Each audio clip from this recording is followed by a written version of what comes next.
Peace be upon you. I'm sorry, no private readings. Then again, you know what we always say. Everything for a reason.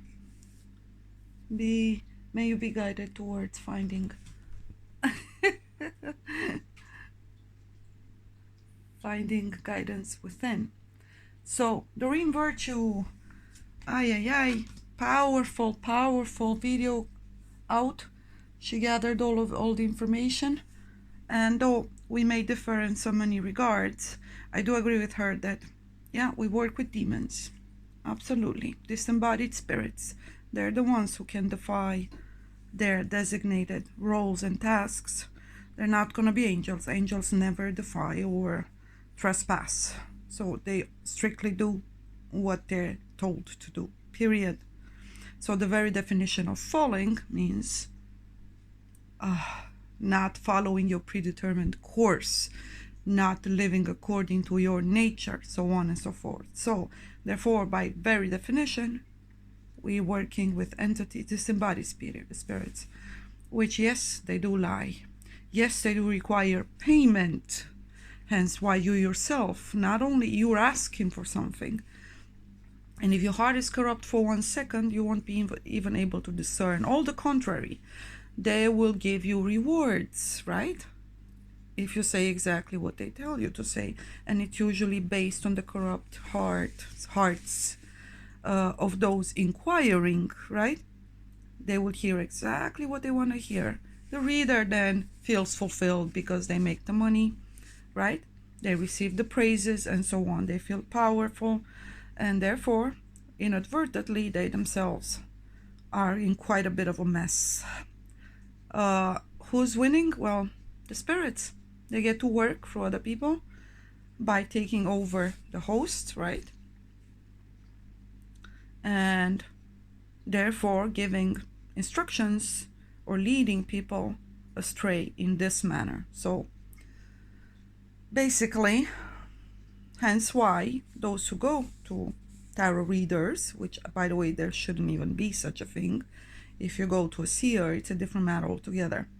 Then again, oracles have existed throughout the ages, and holy men and prophets have always received guidance for some means, always watched out for what the women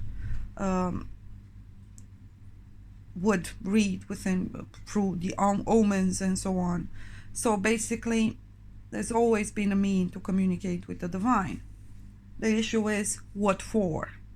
So these people usually had a huge task in front of them. So obviously they would need instructions and specific guidance. It's how we receive the commandments.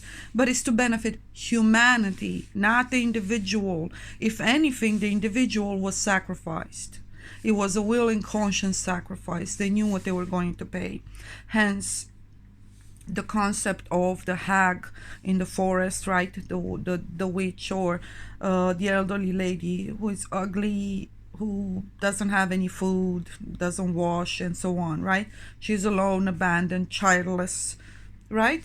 She's portrayed like that because that's what goes with the territory. In other words, she will always be separated, as in she's not on the wheel from the collective, and she will never go out to intentionally seek for clients. If anything, people come or are guided towards her. Those people guided towards her usually have quite a burden on their backs. So for some reason, the enemy wins in the sense of obfuscating or challenging them to such an extent, whereas they need someone else to deliver the guidance for them, right? To put them back on the path. By any means, the guidance will never be what they want to hear, neither for what the reader would want to say, because it's supposed to benefit neither. It's supposed to simply put people back on their path, return them to Father, right? So if anything, us knowing these spirits, we can easily recognize and individuate them and how they work when it comes to the blockages, rather preventing someone from being in union and acting from the heart in faith and connection with the Most High. So we know how they work. We know their workings, right? So hence, that's the purpose of the seer. not to ever interfere or transgress divine laws. As for the channel itself, if you recall, in many cases back in the days, you couldn't even directly speak to the oracle, because the way they would speak, it would not be understood. So in other words, they would need Veshtyas or the virgins to interpret and deliver said guidance. No one could even come close or face to face to an oracle unless they were a leader of state and so on, right?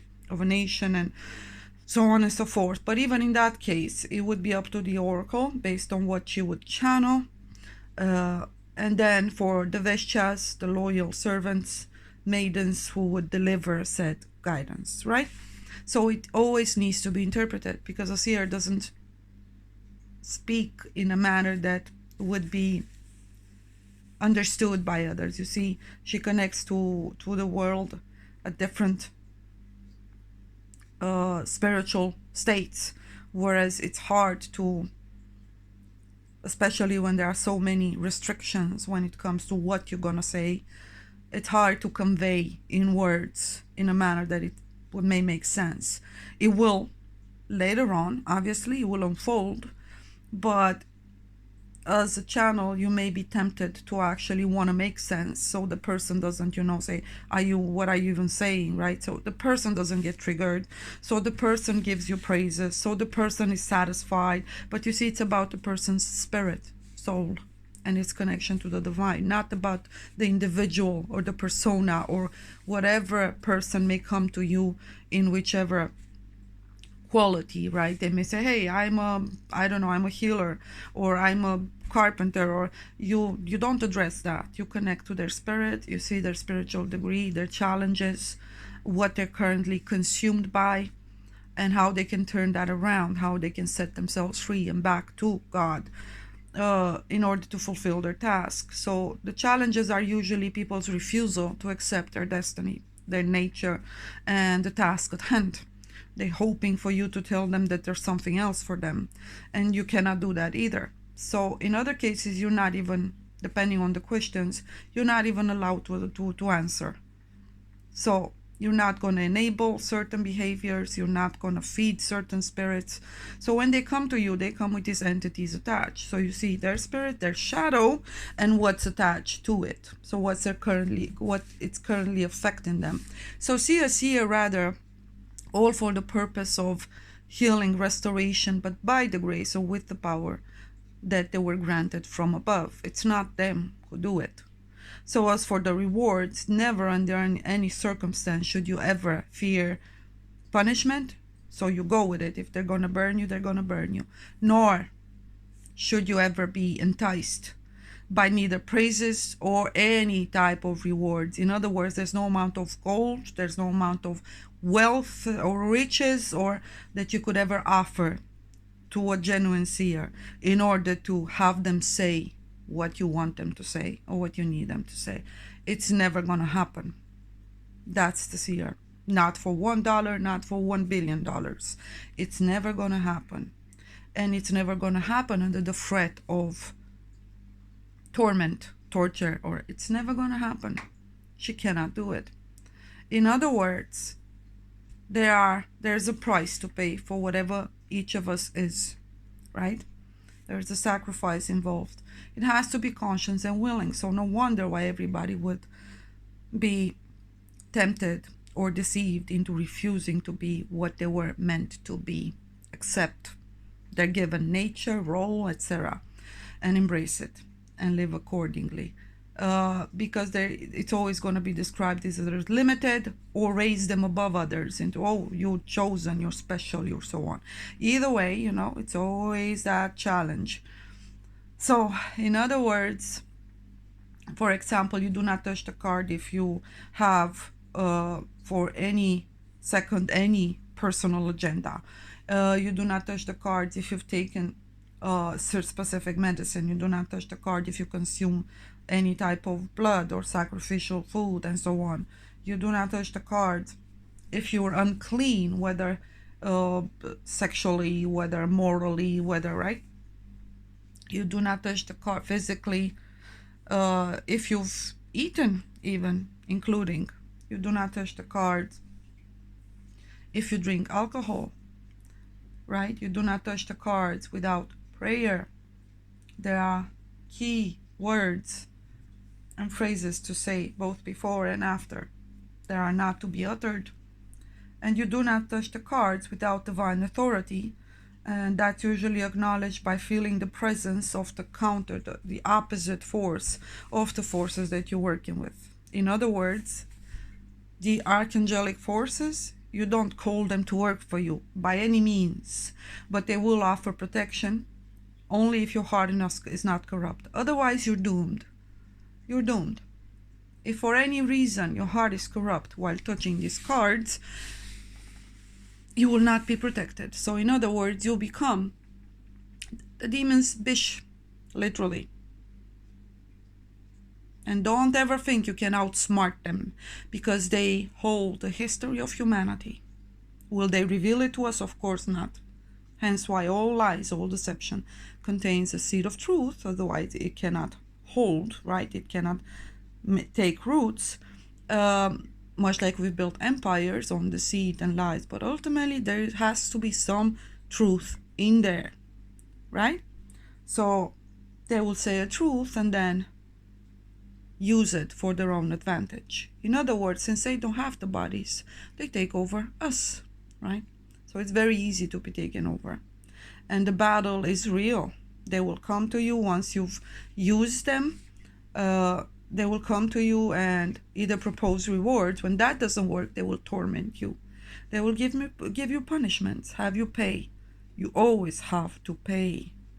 Whether it's for physical ailments, whether it's for, then you have to willingly, beforehand, be willing to be, to have like a sort of a vow of poverty and acceptance of the fact that you will be either persecuted, hunted down, humiliated, mistreated, abused, and so on. You have to accept that. Your heart will be tested. Do you really care about, helping, even if that's one sister or brother? Or is it about you? Because the demons, you cannot lie to them. They can lie to us, but we cannot lie to them. So, what's their task? To challenge us, to reveal our heart, to reveal our temptation to be corrupt, to reveal what sort of a passion have substituted the genuine passions to fulfill one's purpose, right? Hence why we call it the passion of Christ. At the other extreme, we have different kinds of passions, right? Desires. And those are the levels that we work on. Anyone who studied Kabbalah knows that that's how progress is achieved. Everything unfolds based on desires. Not the ones that you would like to have, but the ones that you actually do. How powerful are they? How much of what you actually do, say, and feel they determine, right? Usually it's most of it. And if you're not observant, or you are misled into labeling it as, oh, it's all so good, it cannot be wrong, right? Because I'm doing it in the name of goodness. No, you're doing it in your own name, for your own benefit. Because otherwise, would you still do it? If you'd have to pay for it. Sacrifice your time, your energy, your health, your life, to put it in service if you feel called to. In full understanding that all power and glory is of the Most High. And once you are called to do such a thing, because change the system from within the system, in order to reveal or help reveal these spirits for what they are, then you're going to pay for it. It's not free, right? Nothing is. Nothing ever is. So, you know it when you're called to do it. Hence why we ourselves will resist doing it. I would have preferred to have a normal life. But hey, here we are. Sooner or later you get around to it in divine timing. And sometimes, yeah, you're called to do very unpleasant work. Much like, for example, those who called to be warriors, or, right? Everybody needs to do dirty work. And the harder the task, the lesser people would want to do it, or would accept it, right? Either way, all tasks are hard. No wonder we would always constantly be promised this, promised that, distracted left and right, even made to feel certain things or think certain things, when in reality neither has anything to do with the heart, that inner knowing, the inner judge, right? And sometimes they will use the accuser to wash the floors with you and tell you you're not worthy, you're not even worthy to pray or to, ask for direct communion and communication, with the Most High. Who are you? Shame on you. Look at you. You sinner. You beggar. You this, you that. It's true. We're all beggars. But we fail to be humbled. Once we are receiving something, then we once again forget to be humble. We forget that all that we receive, no matter what it is, information, knowledge, time, health, the breath, right? The beatings of our hearts, divine spark, an idea, a passion, a skill. Everything that's granted unto us, it's because it serves the highest good in some form or another, whether we understand it or not. So each of us is precious, important in the bigger scheme of things. So choices have consequences. How far can one go before one realizes, wait a minute, this has consequences? And here I'm referring to those who have, karmically speaking, other chores and tasks and responsibilities in this world. So if you have children, if you have a family to correct karma with, and so on, right? So it's about correction. Are you doing the work, right? You have to be really careful before meddling with this. There was another now born-again Christian lady who was into tarot, and she was successful until she had a baby boy. One night she went into the room and she saw an entity by the baby boy's crib. Then it was revealed to her, wait a minute, she made a choice. She realized this is not worth my baby boy's life, because karmically speaking, they have to take it upon them and correct it. That's how we got here. If you come from a bloodline of what's defined as a witch. What's defined as a witch is she or he who uses, and it applies to anything, their skills, whether that's intellect, artistic capabilities, and so on. It doesn't matter. Whatever you use for personal benefit, it's considered witchcraft. It's considered transgressing. So only a pure at heart that doesn't demand or require or expect anything for herself is called to assist spiritually by putting people back on their path. And it's not the cards that are going to do it. It's about the spirits. And they can be seen even on someone's face.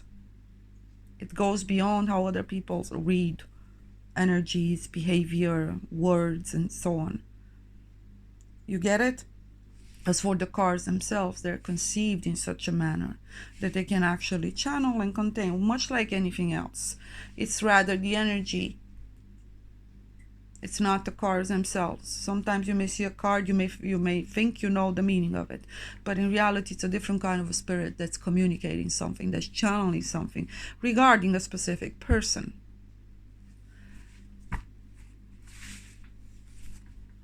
So protection is a must, both of the one doing it and the other.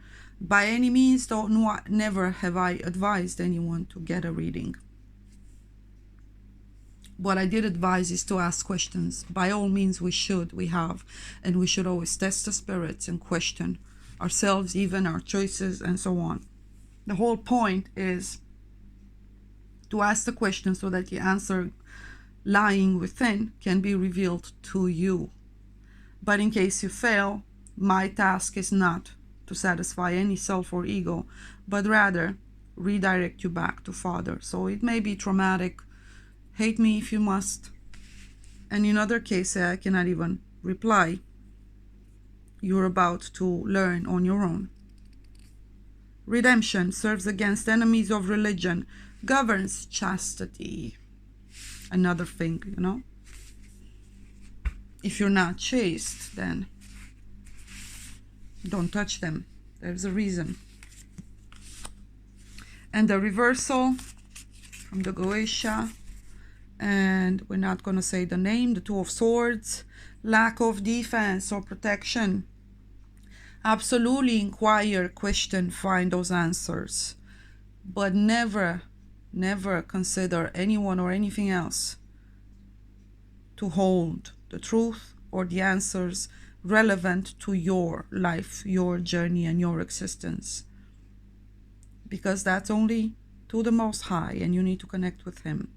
What we can do is guide each other, teach each other, explore, experience, exchange, prevent one another from falling in these traps, builds towers and provides weapons and ammunition, sends soldiers to appointed places in reverse. So there was indeed something blocking your path here. You lacked in direction.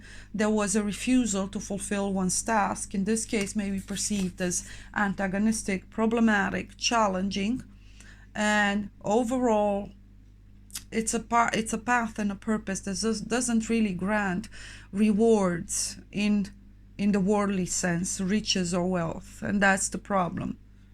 You are being led astray. Refuse your destiny because you will be poor. If you do fulfill your task, that's very terrible task, right? You go around educating or correcting people. So usually this is a task reserved for either judges, police officers, military. It's a restrictive kind of a, we were just discussing the warrior kind of an energy. And therefore you refuse to embrace it. There's a nature to you that is strictly related to a task or a purpose, related to restriction, limitation, the law, justice, lawmakers, order. So whether you're a lawyer in the justice system, a policeman, a police officer, whatever, this is what it has to do with. Hence, you refuse to follow this path. You determined there was another one for you, or rather you were being deceived because you felt as if you couldn't build what you were convinced that you needed to build.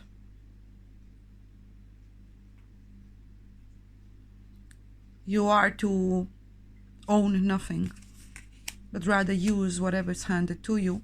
And again, you have this innate knowing that you are not going to be loved by most. Respected, yes, but not loved. So you were pursuing for love, and you were willing to deceive yourself, betray yourself and anyone else in the process. Queen of Cups. Redemption. Serves against enemy of religion. Enemies governs chastity. So you're on the path now, but there's a challenge still.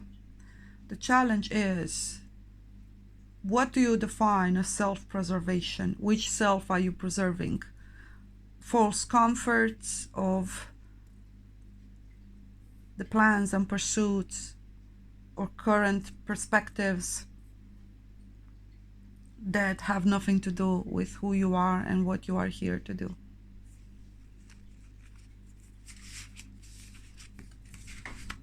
Yet another challenge, the Ace of Swords, as I said, lies, deception. You're fearful of using your intellect, your skills, and your tongue. You're afraid of what you're capable to do. You feel as if you lack the mastery or the knowledge when it comes to what purpose does it serve. That's not on you to determine. God determines what He made you for. You have no control over the outcome. You need to say something, you say it. How others react is not on you. It's definitely not in your control. You can foresee it and take measures to make sure that the best outcome, but you will never say, no, I'm not going to do it. The divine servant of truth and justice. As I said, I see you having to do with correction, limitation. You can even be a journalist, maybe focused on revealing corruption in high places, right? High places, principalities of air. Inflames men with women's love and women's with men's love, causes them to show themselves naked if desired. Chastity is a powerful thing here, hence why you would be struggling with the fact that why should I be alone? You're not. We never are. None of us is. There's the presence of some form of a spirit spouse presenting to you an ideal partner, and your absolute necessity to have it, even though your reality is telling them,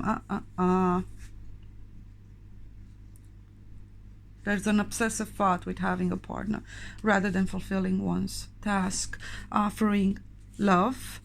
You have the intuition, you have the connection, the spiritual connection, the discernment, and you have been prepared for the task at hand. It is love. To be exactly what you were meant to be is love. You need to get a hold of your emotions. They have nothing to do with this kind of a toxic,